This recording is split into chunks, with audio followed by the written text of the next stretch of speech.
ছিটপটাং হয়ে শুয়ে পড়েছিস কেন?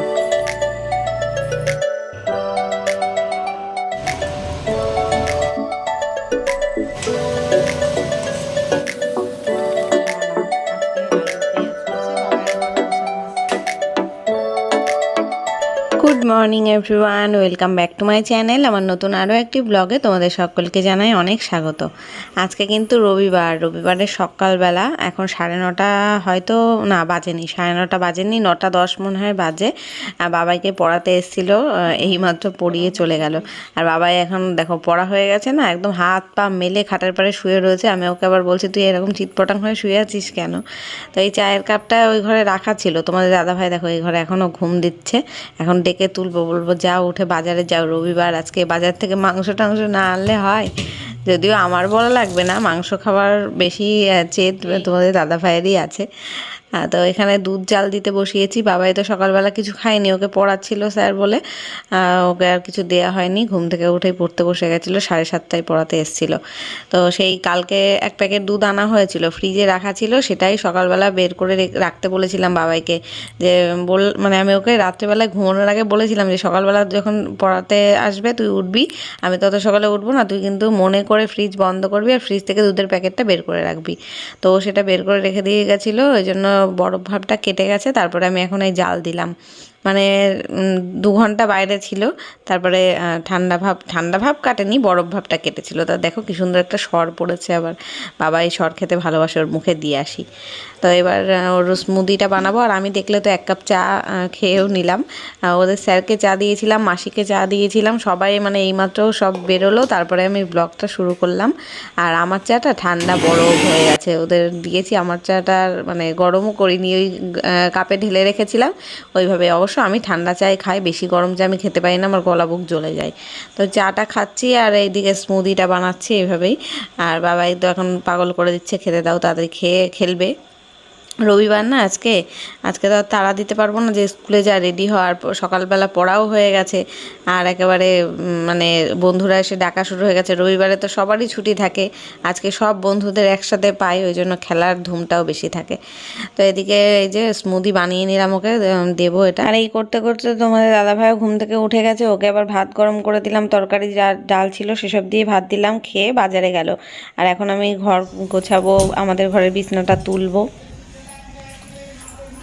এখন বাজার চলে এসছে আর আমি গোছগাছ করেও নিয়েছি রান্নাবান্নার যা যা করবো। আর ঘরদোর গোছানো কমপ্লিট, যে এই ঘরের বিছনা তোলা হয়ে গেছে, বাবার ঘরও গোছানো আছে। আর রান্নার গোছানো মানে সব গুছিয়ে নিলাম, শুধু রান্না চাপালেই হবে এখন।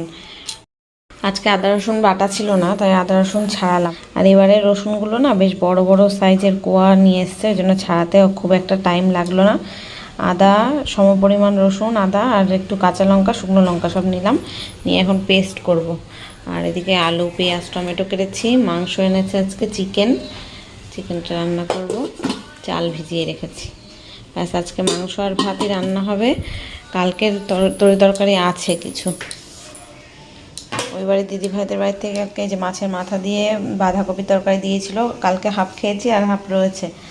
চুনো মাছটা ধরাই হয়নি, সেটা পুরোই রয়েছে। আর আমাদের ডাল খানিকটা ছিল, সেটাই। আর সকালে যা তরি তরকারি আরও ছিল, বেগুনের তরকারি, ডাল ছিল, তাই দিয়ে তোমাদের দাদাভাই ভাত খেয়ে বেরোলো কাজে। আর বাবাই তো স্মুদি খেয়েছে। আমি সকালে চা বিস্কুট খেয়েছিলাম, তারপরে একটু ম্যাগি বানিয়ে খেলাম।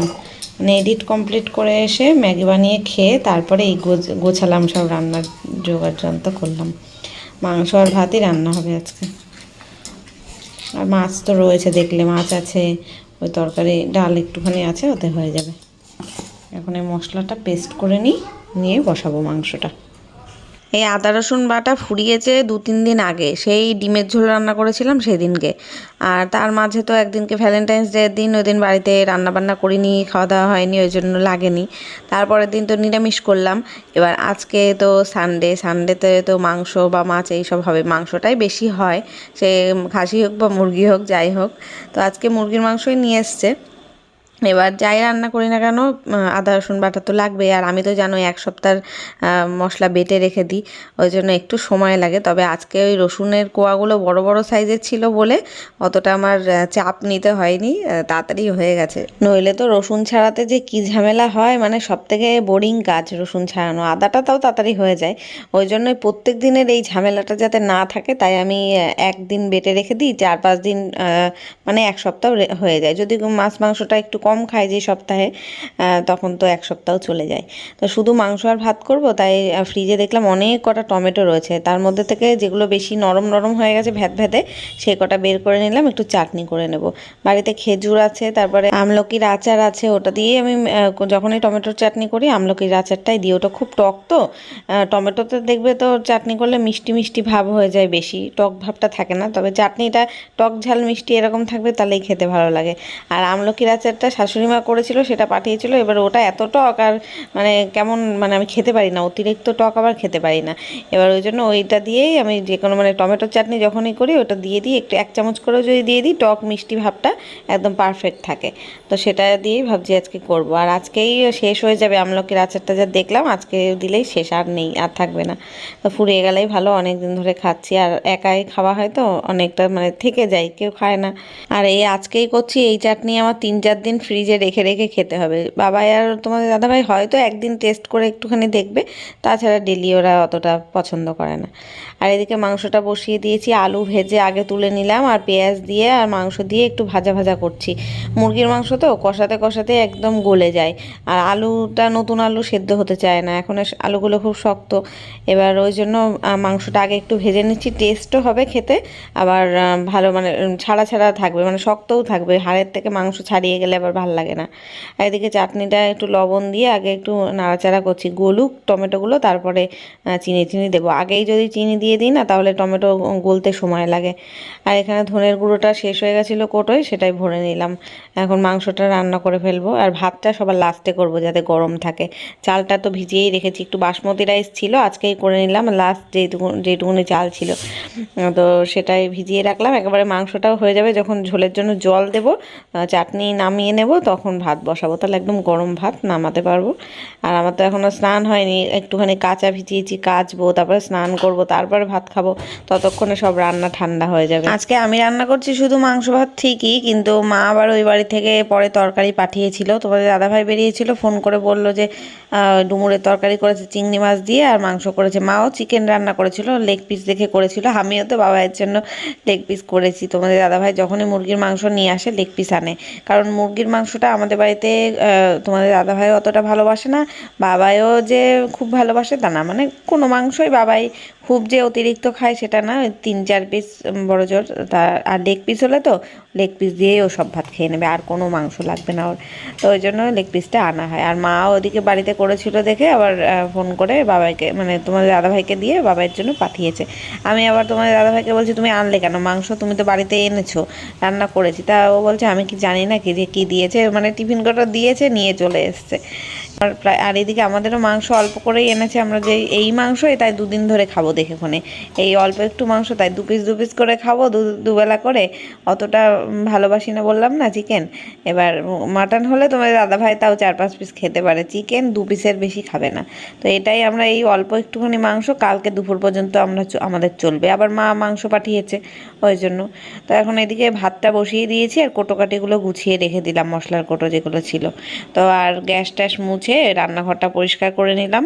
বাবাইকে বললাম তুই স্নানে ঢোক, তোকে স্নান খেতে দিয়ে আমি যাবো। ওর আবার প্র্যাকটিসে যায় তো বিকেলবেলা, অন্তত 2 ঘন্টা আগে খেয়ে নিলে, খেয়ে একটু রেস্ট নেবে, মানে 2টোর মধ্যে ওকে খেতে দেওয়ার চেষ্টা করি, যাতে 4টের সময়, আজকে আবার 3:30টায় যাবে বললো, ম্যাচ খেলাবে স্যারেরা, এবার এনটিভি নিয়ে যেতে বলেছে, তো সেই কারণে। আর এদিকে দেখো চাটনিটা হয়ে গেছে, মাংসটাও তো দেখালাম লুক কেমন হয়েছে। আর এই যে ওই বাসমতি রাইসটাই রান্না করেছি, বেশ সুন্দর একটা গন্ধ দিচ্ছে, ঝরঝরে করেই করেছিলাম। তবে এই ভাতটা বোধহয় 2 বেলা হবে না, 1 বেলায় মনে হয় হবে। 2টো বাজে, বাবার খাওয়া হয়ে গেল, খেতে দিয়ে দিলাম। বাবাই কেমন হয়েছে মাংস? সেই খেতে, ওই জন্য পরিষ্কার করে খেয়ে নিয়েছে থালা। আর আমি যাবো এখন স্নান করতে। চলো স্নান করে পুজো দিয়ে তারপরে আসছি, কাচবো আবার। কালকের ওই যে ভালো চুড়িদারটা কাচতে পারিনি, আজকে ভিজিয়ে দিলাম। আর বাবা এতটা গেঞ্জি ভিজিয়ে দিলাম, কেচে স্নান করবো, রোদ আছে ভালো। Good evening. সন্ধ্যা হয়ে গেছে আর দেখে বুঝতে পারছো আমি চা বসিয়েছি এখানে। আজকে একটু ওই মাদার ডেয়ারি দুধের চা বানালাম।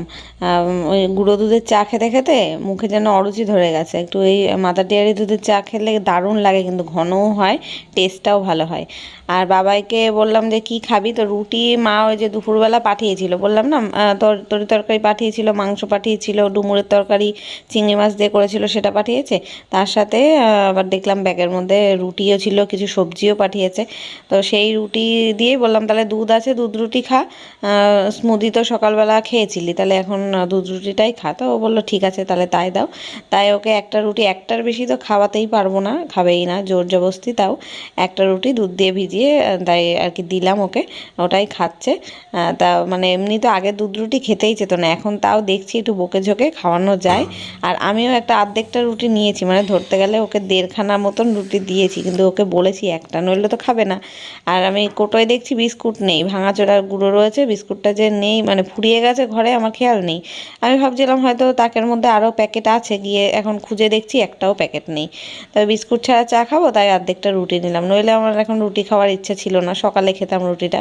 তাও যদিও 2খানা রুটি এখনও রয়েছে, সকালে খাওয়া যাবে চা দিয়ে। আর এই যে এই তরকারিগুলো মা পাঠিয়েছিল, তখন ভালো হয়েছিল বেশ রান্নাটা।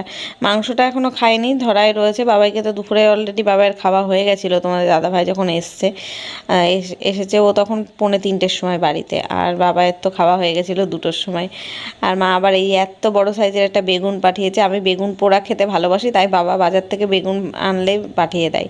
আর শশা নিয়ে এসছে, আর হচ্ছে লেবু পাঠিয়েছিল, লেবুর মধ্যে একটা লেবু দুপুরবেলা অলরেডি কেটে খাওয়া হয়ে গেছে। তোমাদের দাদাভাই শশা নিয়ে এসেছিলো, এত তিতো, সে আমি কেটে কালকের শশাটা এখনও রয়েছে, মানে খেতে পারিনি, একটা মুখে দিয়ে এত তিতো লাগছে, খাওয়া যাচ্ছে না। এবার কি করব, ওকে বলছি তুমি দোকানে গিয়ে পাল্টে আনো, এবার পাল্টে কি আর দেয়, ওই 4টে শশা এখন খেয়ে ফেলতে হবে, আমার কি করা যাবে, তিতোটাই ধুয়ে ধুয়ে খেতে হবে। তো যাই হোক, ভিডিওটা আর কন্টিনিউ করা হয়নি, এরপরে বাবাইকে পড়তে বসিয়েছিলাম, তারপরে রাতে খাওয়া দাওয়া করে শুয়ে পড়েছি। আর শরীরটা ভালো নেই বলে ব্লগেও একদমই এনার্জি পাচ্ছি না। যাই হোক, কালকে আসছি নতুন ব্লগের সাথে, আজকের মতো টাটা।